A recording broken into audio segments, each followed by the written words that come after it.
मेरे प्यारे देशवासियों, आप सभी को नमस्कार। कोटि कोटि नमस्कार। और मैं कोटि कोटि नमस्कार इसलिए भी कह रहा हूँ कि 100 करोड़ वैक्सीन डोज के बाद आज देश नए उत्साह, नई ऊर्जा से आगे बढ़ रहा है। हमारे वैक्सीन कार्यक्रम की सफलता भारत के सामर्थ्य को दिखाती है, सबके प्रयास के मंत्र की शक्ति को दिखाती है। साथियों, 100 करोड़ वैक्सीन डोज का आंकड़ा बहुत बड़ा जरूर है, लेकिन इससे लाखों छोटी छोटी प्रेरक और गर्व से भर देने वाली अनेक अनुभव, अनेक उदाहरण जुड़े हुए हैं। बहुत सारे लोग पत्र लिखकर मुझसे पूछ रहे हैं कि वैक्सीन की शुरुआत के साथ ही कैसे मुझे यह विश्वास हो गया था कि इस अभियान को इतनी बड़ी सफलता मिलेगी। मुझे ये दृढ़ विश्वास इसलिए था क्योंकि मैं अपने देश के लोगों की क्षमताओं से भली भांति परिचित हूँ। मैं जानता था कि हमारे हेल्थ केयर वर्कर्स देशवासियों के टीकाकरण में कोई कोर कसर नहीं छोड़ेंगे।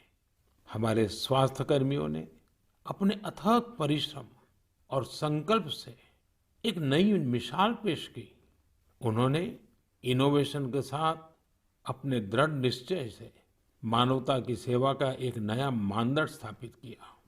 उनके बारे में अनगिनत उदाहरण है जो बताते हैं कि कैसे उन्होंने तमाम चुनौतियों को पार करते हुए अधिक से अधिक लोगों को सुरक्षा कवच प्रदान किया। हमने कई बार अखबारों में पढ़ा है, बाहर भी सुना है कि इस काम को करने के लिए हमारे इन लोगों ने कितनी मेहनत की है। एक से बढ़कर एक अनेक प्रेरक उदाहरण हमारे सामने है। मैं आज मन की बात के श्रोताओं को उत्तराखंड के बागेश्वर की एक ऐसी ही एक हेल्थ वर्कर पूनम नौटियाल जी से मिलवाना चाहता हूँ। साथियों, ये बागेश्वर उत्तराखंड की उस धरती से है जिस उत्तराखंड ने 100% पहला डोज लगाने का काम पूरा कर दिया है। उत्तराखंड सरकार भी इसके लिए अभिनंदन की अधिकारी है क्योंकि बहुत दुर्गम क्षेत्र है, कठिन क्षेत्र है। वैसे ही हिमाचल ने भी ऐसी कठिनाइयों में 100% डोज का काम कर लिया है। मुझे बताया गया है कि पूनम जी ने अपने क्षेत्र के लोगों के वैक्सीनेशन के लिए दिन रात मेहनत की है। पूनम जी नमस्ते। सर प्रणाम। पूनम जी, अपने बारे में बताइए जरा देश के श्रोताओं को। सर मैं पूनम नौटियाल हूँ। सर मैं उत्तराखंड के बागेश्वर डिस्ट्रिक्ट में चामी कोराली सेंटर में कार्यरत हूँ। सर मैं एक एएनएम हूँ। पूनम जी, मेरा सौभाग्य है, मुझे बागेश्वर आने का अवसर मिला था। वो एक प्रकार से तीर्थ क्षेत्र रहा है, तो वहाँ पुरातन मंदिर वगैरह भी मैं बहुत प्रभावित हुआ था कि उस सदियों पहले कैसे लोगों ने काम किया होगा। हाँ जी सर। पूनम जी, क्या आपने अपने क्षेत्र के सभी लोगों का वैक्सीनेशन करवा लिया है? हाँ जी सर, सभी लोगों का हो चुका है। आपको किसी प्रकार की दिक्कत का भी सामना करना पड़ा क्या? हाँ जी सर। सर हम लोग जैसे बारिश होती थी वहाँ पे और रोड ब्लॉक हो जाती थी सर, नदी पार करके गए हैं सर हम लोग ना। और सर घर घर गए हैं, जैसे एनएचसीवीसी के अंतर्गत हम लोग घर घर गए हैं जो लोग सेंटर में नहीं आ सकते थे, जैसे बुजुर्ग लोग और दिव्यांग लोग, गर्भवती महिलाएं, धात्री महिलाएं, ये लोग सर। लेकिन वहां तो पहाड़ों पर घर भी बहुत दूर दूर होते हैं, जी तो एक दिन में कितना कर पाते थे आप? सर, किलोमीटर के हिसाब 10 किलोमीटर, कभी 8 किलोमीटर। खैर, ये जो तराई में रहने वाले लोग हैं उनको ये समझ नहीं आएगा कि 8-10 किलोमीटर क्या होता है। मुझे मालूम है, पहाड़ के 8-10 किलोमीटर मतलब पूरा दिन चला जाता है। हाँ जी। लेकिन एक दिन में, क्योंकि बड़ा मेहनत का काम है और वैक्सीनेशन का सारा सामान उठा करके जाना, आपके साथ कोई सहायक रहते थे कि नहीं? हाँ जी, टीम मेंबर हम लोग 5 लोग रहते सर ना। हाँ। तो उसमें डॉक्टर हो गए, फिर एएनएम हो गई, फार्मासिस्ट हो गए, आशा हो गई और डाटा एंट्री ऑपरेटर हो गए। अच्छा, वो डाटा एंट्री वहाँ कनेक्टिविटी मिल जाती थी या फिर बागेश्वर आने के बाद करते थे? सर कहीं कहीं मिल जाती है, कहीं कहीं बागेश्वर आने के बाद करते थे हम लोग। अच्छा, मुझे बताया गया है पूनम जी कि आपने आउट ऑफ द वे जाकर लोगों का टीका लगवाया। ये क्या कल्पना आई आपके मन में, विचार कैसे आया और कैसे किया आपने? हम लोगों ने पूरी टीम ने संकल्प लिया था कि हम लोग एक भी व्यक्ति छूटना नहीं चाहिए, हमारे देश से कोरोना बीमारी दूर भागनी चाहिए। मैंने और आशा ने मिलकर प्रत्येक व्यक्ति के हम लोगों ने गांव वाइज ड्यू लिस्ट बनाई। फिर उसके हिसाब से जो लोग सेंटर में आए उनको सेंटर में लगाया। फिर हम लोग घर घर गए हैं सर। फिर उसके बाद जो लोग छूटे हुए थे, जो लोग नहीं आ पाते सेंटर में। अच्छा, लोगों को समझाना पड़ता था? हाँ जी, समझाया। हाँ जी। लोगों का उत्साह है अभी भी वैक्सीन लेने का? हाँ जी सर, हाँ जी। अब तो सर लोग समझ गए हैं। फर्स्ट में बहुत दिक्कत हुई हम लोगों को समझाना पड़ता था कि ये जो वैक्सीन है सुरक्षित है और असरदार है। हम लोग भी लगा चुके हैं, तो हम लोग तो ठीक हैं, आपके सामने हैं। और हमारे स्टाफ ने सबने लगा लिया है, तो हम लोग ठीक हैं। कहीं पर वैक्सीन लगने के बाद किसी की शिकायत आई बाद में? नहीं नहीं सर, ऐसा कुछ नहीं हुआ। कुछ नहीं हुआ? जी। सबको संतोष था हाँ जी। कि ठीक हो गया? हाँ जी। चलिए, आपने बहुत बड़ा काम किया है और मैं जानता हूँ ये पूरा क्षेत्र कितना कठिन है। और पैदल चलना, पहाड़ों पे, एक पहाड़ पे जाओ फिर नीचे उतरो फिर दूसरे पहाड़ पे जाओ, घर भी दूर दूर, उसके बावजूद भी आपने इतना बढ़िया काम किया है। धन्यवाद सर, मेरे सौभाग्य सर, आपसे बात हुई मेरी। आप जैसे लाखों हेल्थ वर्कर्स ने, उनके परिश्रम की वजह से ही भारत 100 करोड़ वैक्सीन डोज का पड़ाव पार कर सका है। आज मैं सिर्फ आपका ही आभार व्यक्त नहीं कर रहा हूँ, बल्कि हर उस भारतवासी का आभार व्यक्त कर रहा हूँ जिसने सबको वैक्सीन, मुफ्त वैक्सीन अभियान को इतनी ऊंचाई दी, कामयाबी दी। आपको, आपके परिवार को मेरी बहुत बहुत शुभकामनाएं। मेरे प्यारे देशवासियों, आप जानते ही हैं कि अगले रविवार 31 अक्टूबर को सरदार पटेल जी की जन्म जयंती है। मन की बात के हर श्रोता की तरफ से और मेरी तरफ से मैं लौह पुरुष को नमन करता हूँ। साथियों, 31 अक्टूबर को हम राष्ट्रीय एकता दिवस के रूप में मनाते हैं। हम सभी का दायित्व है कि हम एकता का संदेश देने वाली किसी न किसी गतिविधि से जरूर जुड़े। आपने देखा होगा, हाल ही में गुजरात पुलिस ने कच्छ के लखपत किले से स्टैच्यू ऑफ यूनिटी तक बाइक रैली निकाली है। त्रिपुरा पुलिस के जवान तो एकता दिवस मनाने के लिए त्रिपुरा से स्टैच्यू ऑफ यूनिटी तक बाइक रैली कर रहे हैं। यानी पूरब से चलकर पश्चिम तक देश को जोड़ रहे हैं। जम्मू कश्मीर पुलिस के जवान भी उरी से पठानकोट तक ऐसी ही बाइक रैली निकालकर देश की एकता का संदेश दे रहे हैं। मैं इन सभी जवानों को सैल्यूट करता हूँ। जम्मू कश्मीर के ही कुपवाड़ा जिले की कई बहनों के बारे में भी मुझे पता चला है। ये बहनें कश्मीर में सेना और सरकारी दफ्तरों के लिए तिरंगा सिलने का काम कर रही हैं। ये काम देशभक्ति की भावना से भरा हुआ है। मैं इन बहनों के जज्बे की सराहना करता हूँ।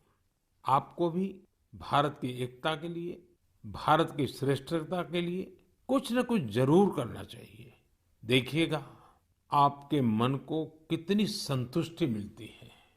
साथियों, सरदार साहब कहते थे कि हम अपने एकजुट उद्यम से ही देश को नई महान ऊंचाइयों तक पहुंचा सकते हैं। अगर हम में एकता नहीं हुई तो हम खुद को नई नई विपदाओं में फंसा देंगे। यानी राष्ट्रीय एकता है तो ऊंचाई है, विकास है।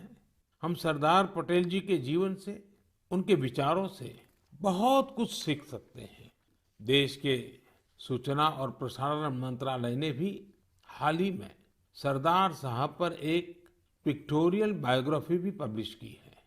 मैं चाहूंगा कि हमारे सभी युवा साथी इसे जरूर पढ़ें।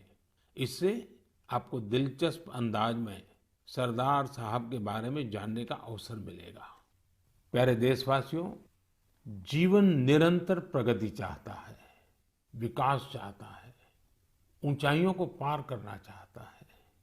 विज्ञान भले ही आगे बढ़ जाए, प्रगति की गति कितनी ही तेज हो जाए, भवन कितने ही भव्य बन जाए, लेकिन फिर भी जीवन अधूरापन अनुभव करता है।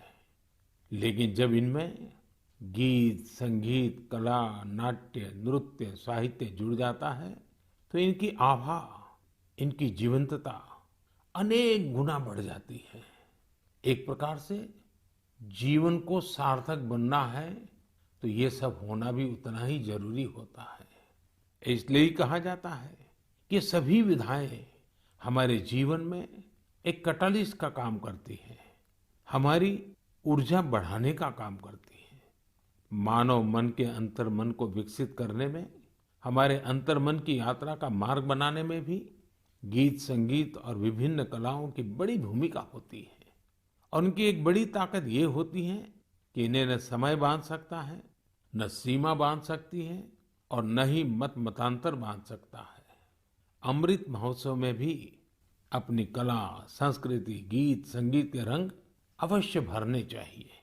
मुझे भी आपकी तरफ से अमृत महोत्सव और गीत संगीत कला की इस ताकत से जुड़े ढेरों सुझाव आ रहे हैं। ये सुझाव मेरे लिए बहुत मूल्यवान है। मैंने इन्हें संस्कृति मंत्रालय को अध्ययन के लिए भेजा था। मुझे खुशी है कि मंत्रालय ने इतने कम समय में इन सुझावों को बड़ा गंभीरता से लिया और उस पर काम भी किया। इन्हीं में से एक सुझाव है देशभक्ति के गीतों से जुड़ी प्रतियोगिता। आजादी की लड़ाई में अलग अलग भाषा, बोली में देशभक्ति के गीतों और भजनों ने पूरे देश को एकजुट किया था। अब अमृतकाल में हमारे युवा देशभक्ति के ऐसे ही गीत लिखकर इस आयोजन में और ऊर्जा भर सकते हैं। देशभक्ति के गीत मातृभाषा में हो सकते हैं, राष्ट्रभाषा में हो सकते हैं और अंग्रेजी में भी लिखे जा सकते हैं। लेकिन ये जरूरी है कि ये रचनाएं नए भारत की नई सोच वाली हो, देश की वर्तमान सफलता से प्रेरणा लेकर भविष्य के लिए देश को संकल्पित करने वाली हो। संस्कृति मंत्रालय की तैयारी तहसील स्तर से राष्ट्रीय स्तर तक इससे जुड़ी प्रतियोगिता कराने की है। साथियों, ऐसे ही मन की बात के एक श्रोता ने सुझाव दिया है कि अमृत महोत्सव को रंगोली कला से भी जोड़ा जाना चाहिए। हमारे यहाँ रंगोली के जरिए त्योहारों में रंग भरने की परंपरा तो सदियों से है।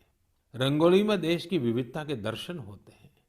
अलग अलग राज्यों में अलग अलग नामों से अलग अलग थीम पर रंगोली बनाई जाती है। इसलिए संस्कृति मंत्रालय इससे भी जुड़ा एक नेशनल कंपटीशन करने जा रहा है। आप कल्पना करिए, जब आजादी के आंदोलन से जुड़ी रंगोली बनेगी, लोग अपने द्वार पर, दीवार पर किसी आजादी के मतवाले का चित्र बनाएंगे, आजादी की इस घटना को रंगों से दिखाएंगे, तो अमृत महोत्सव का भी रंग और बढ़ जाएगा। साथियों, एक और विधा हमारे यहाँ लोरी की भी है। हमारे यहाँ लोरी के जरिए छोटे बच्चों को संस्कार दिए जाते हैं, संस्कृति से उनका परिचय करवाया जाता है। लोरी की भी अपनी विविधता है, तो क्यों न हम अमृतकाल में इस कला को भी पुनर्जीवित करें और देशभक्ति से जुड़ी ऐसी लोरियां लिखें, कविताएं, गीत, कुछ न कुछ जरूर लिखें जो बड़ी आसानी से हर घर में माताएं अपने छोटे छोटे बच्चों को सुना सके। इन लोरियों में आधुनिक भारत का संदर्भ हो, 21वीं सदी के भारत के सपनों का दर्शन हो, उसका संदर्भ हो। आप सब श्रोताओं के सुझाव के बाद मंत्रालय ने इससे जुड़ी प्रतियोगिता भी कराने का निर्णय लिया है। साथियों, ये तीनों प्रतियोगिताएं 31 अक्टूबर को सरदार साहब की जयंती से शुरू होने जा रही हैं। आने वाले दिनों में संस्कृति मंत्रालय इससे जुड़ी सारी जानकारी देगा। ये जानकारी मंत्रालय की वेबसाइट पर भी रहेगी और सोशल मीडिया पर भी दी जाएगी। मैं चाहूंगा कि आप सभी इससे जुड़े, हमारे युवा साथी जरूर इसमें अपनी कला का, अपनी प्रतिभा का प्रदर्शन करें। इससे आपके इलाके की कला और संस्कृति भी देश के कोने कोने तक पहुंचेगी। आपकी कहानियां पूरा देश सुनेगा। प्यारे देशवासियों, इस समय हम अमृत महोत्सव में देश के वीर बेटे बेटियों को, उन महान पुण्य आत्माओं को याद कर रहे हैं। अगले महीने 15 नवंबर को हमारे देश के ऐसे ही महापुरुष, वीर योद्धा भगवान बिरसा मुंडा जी की जन्म जयंती आने वाली है। भगवान बिरसा मुंडा को धरती आबा भी कहा जाता है। क्या आप जानते हैं कि इसका अर्थ क्या होता है? इसका अर्थ है धरती पिता। भगवान बिरसा मुंडा ने जिस तरह अपनी संस्कृति, अपने जंगल, अपनी जमीन की रक्षा के लिए संघर्ष किया, वो धरती आबा ही कर सकते थे। उन्होंने हमें अपनी संस्कृति और जड़ों के प्रति गर्व करना सिखाया। विदेशी हुकूमत ने उन्हें कितनी धमकियां दी, कितना दबाव बनाया, लेकिन उन्होंने आदिवासी संस्कृति को नहीं छोड़ा। प्रकृति और पर्यावरण से अगर हमें प्रेम करना सीखना है तो उसके लिए भी धरती आबा भगवान बिरसा मुंडा हमारी बहुत बड़ी प्रेरणा है। उन्होंने विदेशी शासन की हर उस नीति का पुरजोर विरोध किया जो पर्यावरण को नुकसान पहुंचाने वाली थी। गरीबी और मुसीबत से घिरे लोगों की मदद करने में भगवान बिरसा मुंडा हमेशा आगे रहे। उन्होंने सामाजिक बुराइयों को खत्म करने के लिए समाज को जागरूक भी किया। उल गुलान आंदोलन में उनके नेतृत्व को भला कौन भूल सकता है। इस आंदोलन ने अंग्रेजों को झकझोर कर रख दिया था, जिसके बाद अंग्रेजों ने भगवान बिरसा मुंडा पर बहुत बड़ा इनाम रखा था। ब्रिटिश हुकूमत ने उन्हें जेल में डाला।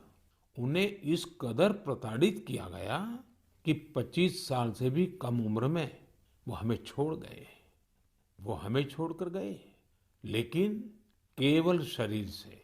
जनमानस में तो भगवान बिरसा मुंडा हमेशा हमेशा के लिए रचे बसे हुए हैं।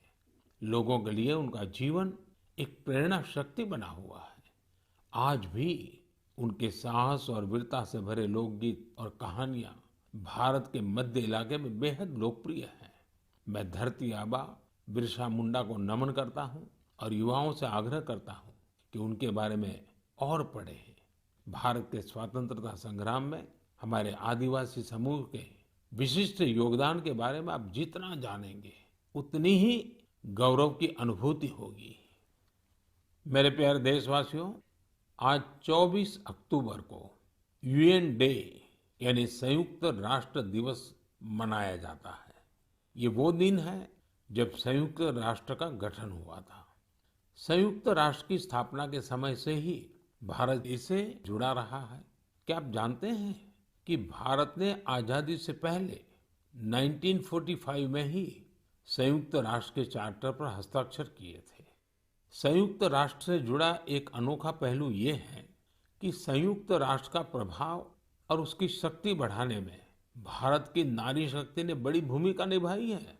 1947-48 में जब यूएन ह्यूमन राइट्स का यूनिवर्सल डिक्लेरेशन तैयार हो रहा था तो उस डिक्लेरेशन में लिखा जा रहा था all man are created equal.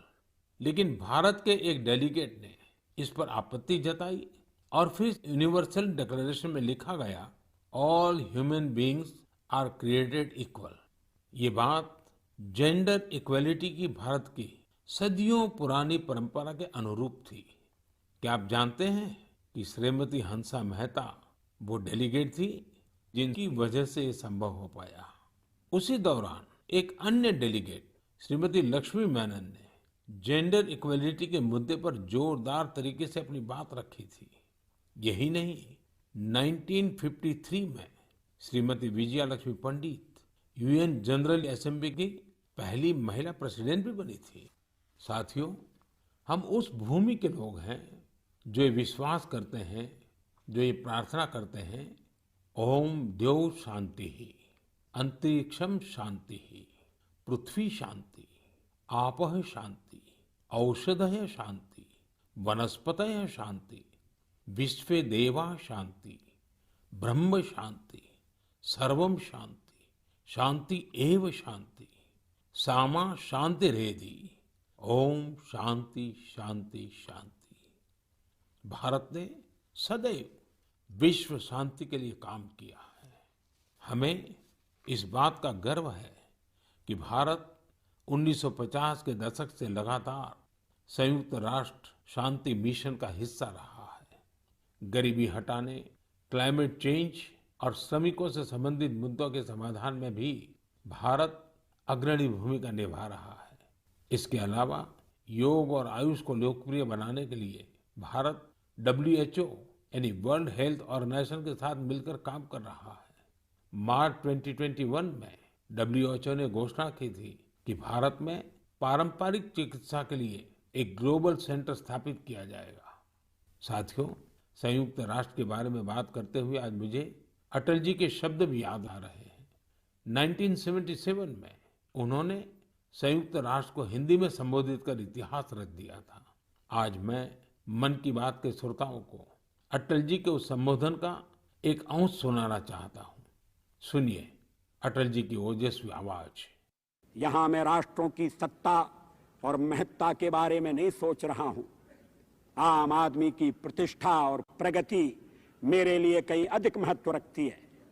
अंततः हमारी सफलताएं और असफलताएं केवल एक ही मापदंड से नापी जानी चाहिए कि क्या हम पूरे मानव समाज, वस्तुतः हर नर, नारी और बालक के लिए न्याय और गरिमा की आश्वस्ति देने में प्रयत्नशील हैं।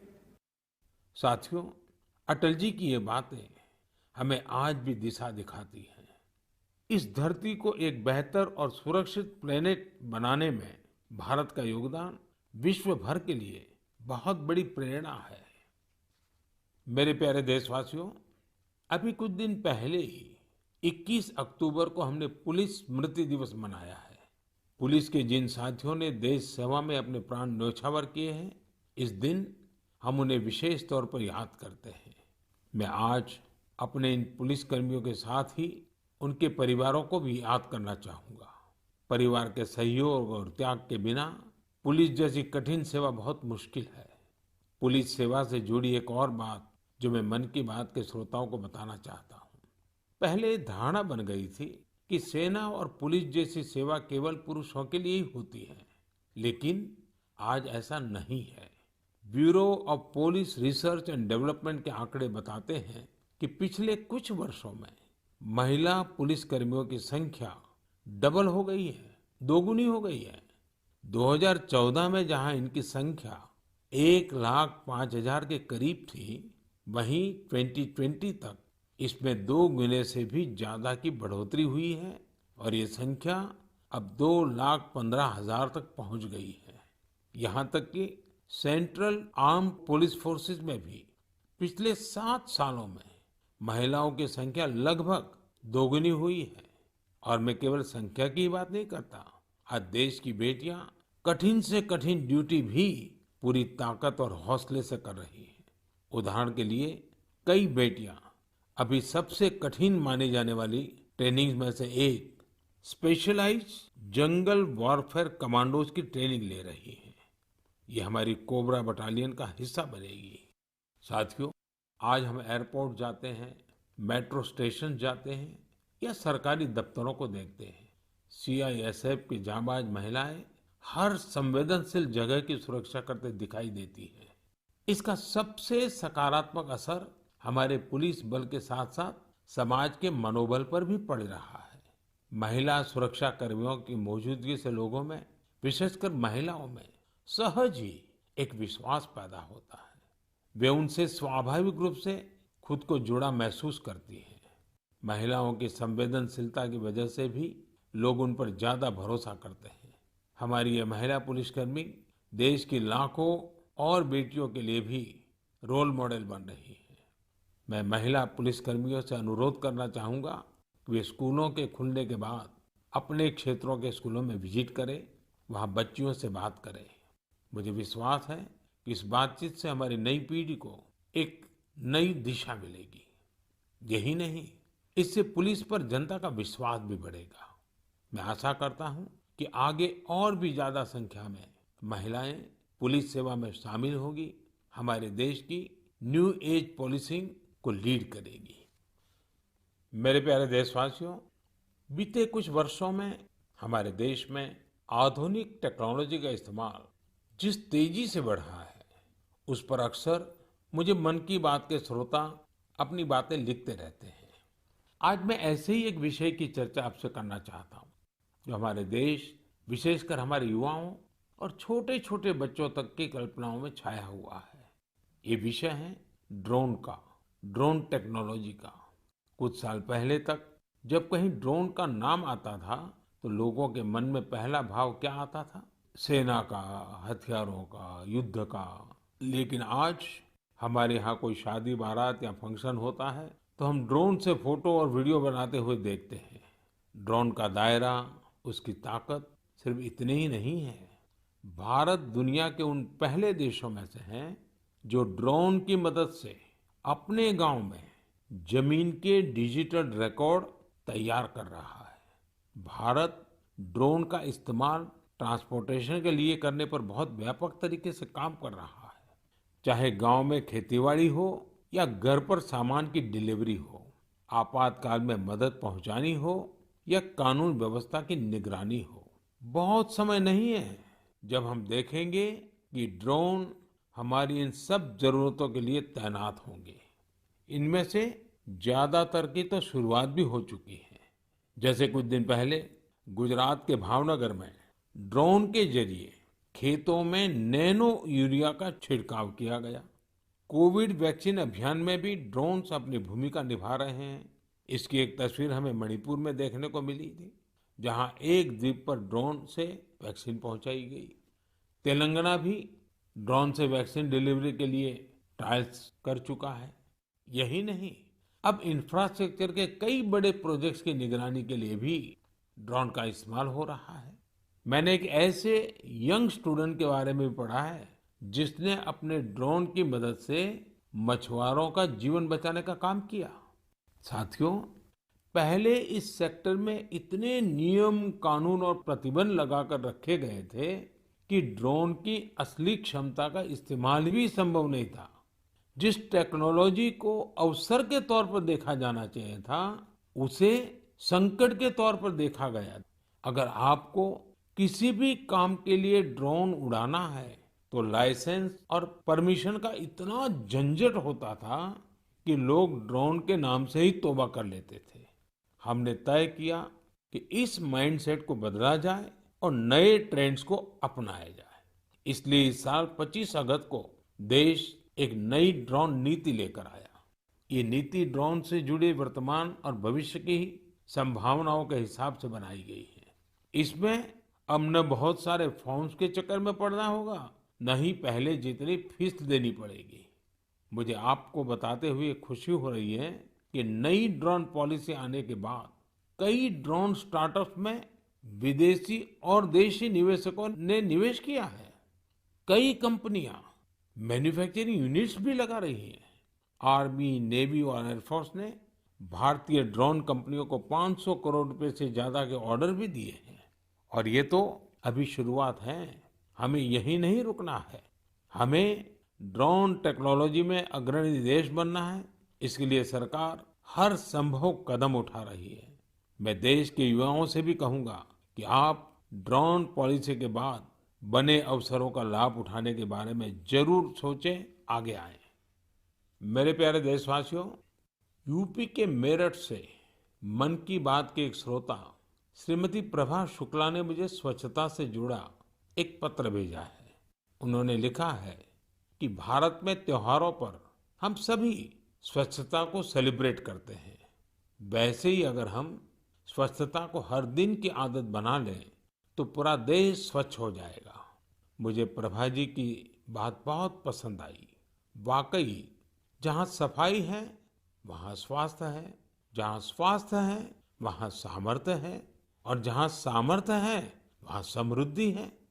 इसलिए तो देश स्वच्छ भारत अभियान पर इतना जोर दे रहा है। साथियों, मुझे रांची से सटे एक गांव सपारोम नया सराय, वहाँ के बारे में जानकर बहुत अच्छा लगा। इस गांव में एक तालाब हुआ करता था, लेकिन लोग इस तालाब वाली जगह को खुले में शौच के लिए इस्तेमाल करने लगे थे। स्वच्छ भारत अभियान के तहत जब सबके घर में शौचालय बन गया तो गांव वालों ने सोचा कि क्यों न गांव को स्वच्छ करने के साथ साथ सुंदर बनाया जाए। फिर क्या था, सबने मिलकर तालाब वाली जगह पर पार्क बना दिया। आज वो जगह लोगों के लिए, बच्चों के लिए एक सार्वजनिक स्थान बन गई है। इससे पूरे गांव के जीवन में बहुत बड़ा बदलाव आया है। मैं आपको छत्तीसगढ़ के देऊर गांव की महिलाओं के बारे में भी बताना चाहता हूँ। यहाँ की महिलाएं एक स्वयं सहायता समूह चलाती हैं और मिलजुल कर गांव के चौक, चौराहों, सड़कों और मंदिरों की सफाई करती हैं। साथियों, यूपी के गाजियाबाद के रामवीर तंवर जी को लोग पॉन्डमैन के नाम से जानते हैं। रामवीर जी तो मैकेनिकल इंजीनियरिंग की पढ़ाई करने के बाद नौकरी कर रहे थे, लेकिन उनके मन में स्वच्छता की ऐसी अलग जगी कि वो नौकरी छोड़कर तालाबों की सफाई में जुट गए। रामवीर जी अब तक कितने ही तालाबों की सफाई करके उन्हें पुनर्जीवित कर चुके हैं। साथियों, स्वच्छता के प्रयास तभी पूरी तरह सफल होते हैं जब हर नागरिक स्वच्छता को अपनी जिम्मेदारी समझे। अभी दीपावली पर हम सब अपनी घर की साफ सफाई में तो जुटने ही वाले हैं, लेकिन इस दौरान हमें ध्यान रखना है कि हमारे घर के साथ हमारा आस पड़ोस भी साफ रहे। ऐसा नहीं होना चाहिए कि हम अपना घर तो साफ करें, लेकिन हमारे घर की गंदगी हमारे घर के बाहर हमारी सड़कों पर पहुंच जाए। और हाँ, मैं जब स्वच्छता की बात करता हूं तब कृपा करके सिंगल यूज प्लास्टिक से मुक्ति की बात हमें कभी भी भूलना नहीं है। तो आइए हम संकल्प लें कि स्वच्छ भारत अभियान के उत्साह को कम नहीं होने देंगे। हम सब मिलकर अपने देश को पूरी तरह स्वच्छ बनाएंगे और स्वच्छ रखेंगे। मेरे प्यारे देशवासियों, अक्टूबर का पूरा महीना ही त्योहारों के रंगों में रंगा रहा है और अब से कुछ दिन बाद दिवाली तो आ ही रही है। दिवाली, उसके बाद फिर गोवर्धन पूजा, फिर भाई दूज, ये 3 त्योहार तो होंगे ही होंगे। इसी दौरान छठ पूजा भी होगी। नवंबर में ही गुरु नानक देव जी की जयंती भी है। इतने त्योहार एक साथ होते हैं तो उनकी तैयारियां भी काफी पहले से शुरू हो जाती हैं। आप सब भी अभी से खरीदारी का प्लान करने लगे होंगे, लेकिन आपको याद है ना, खरीदारी मतलब वोकल फॉर लोकल। आप लोकल खरीदेंगे तो आपका त्योहार भी रोशन होगा और किसी गरीब भाई बहन, किसी कारीगर, किसी बुनकर के घर में भी रोशनी आएगी। मुझे पूरा भरोसा है जो मुहिम हम सब ने मिलकर शुरू की है, इस बार त्योहारों में और भी मजबूत होगी। आप अपने यहाँ के जो लोकल प्रोडक्ट्स खरीदें, उनके बारे में सोशल मीडिया पर शेयर भी करें, अपने साथ के लोगों को भी बताएं। अगले महीने हम फिर मिलेंगे और फिर ऐसे ही ढेर सारे विषयों पर बात करेंगे। आप सभी का बहुत बहुत धन्यवाद। नमस्कार।